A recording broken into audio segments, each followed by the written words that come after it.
Selamat pagi saudara-saudari yang terkasih dalam Kristus. Mari kita mengawali hari baru dengan mendengarkan dan merenungkan firman Tuhan yang diambil dari Injil Matius pasal 8 ayat 1 sampai dengan ayatnya yang keempat. Tuhan bersamamu. Inilah Injil suci menurut Matius.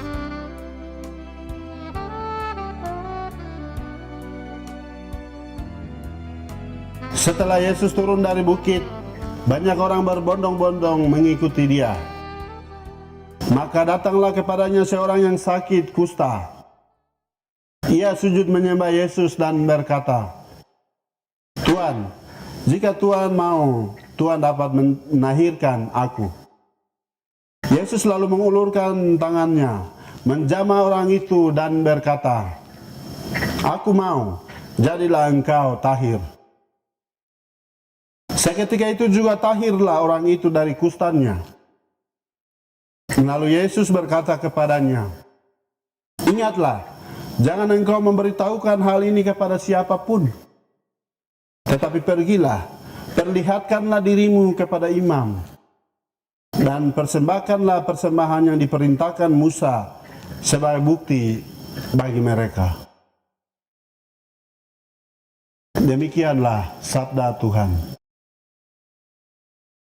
Saudara-saudari yang terkasih dalam Kristus, tema yang akan kita renungkan pada hari ini adalah pengharapan. Penyakit kusta pada zaman Yesus dianggap najis. Penyakit itu tidak mudah disembuhkan. Orang yang sudah merasa sembuh pun tidak dengan mudah kembali untuk hidup bersama orang lain. Harus ada pembuktian dari imam. Hari ini, Yesus menanggapi permohonan orang kusta yang datang padanya sambil meminta, "Tuhan, jika Tuhan mau, Tuhan dapat mentahirkan aku." Yesus tidak menolak permintaan orang kusta ini. Alasannya yang pertama, orang kusta di mata orang Yahudi adalah orang terkutuk. Mereka tidak pantas hidup dan ada bersama dalam masyarakat. Kedua, orang kusta terkucil secara sosial karena sakit fisiknya. Juga menderita sakit secara psikis karena stres. Stres karena merasa terkutuk oleh Allah, sehingga mereka merasa asing dengan Allah. Stres juga karena secara sosial mereka mengalami penolakan. Atas dasar pertimbangan ini, Yesus mentahirkan mereka.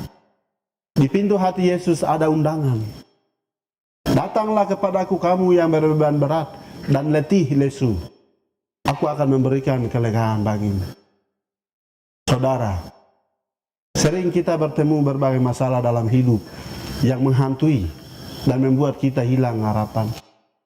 Di masa sulit seperti itu, kita harus yakin bahwa Tuhan akan selalu ada untuk menolong.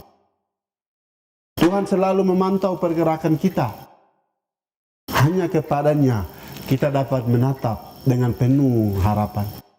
Sebab dialah pengharapan kita satu-satunya yang sanggup mentahirkan hati kita yang beku, mata kita yang buta, dan kaki kita yang kaku untuk melangkah pada jalan hidup yang baik dan benar.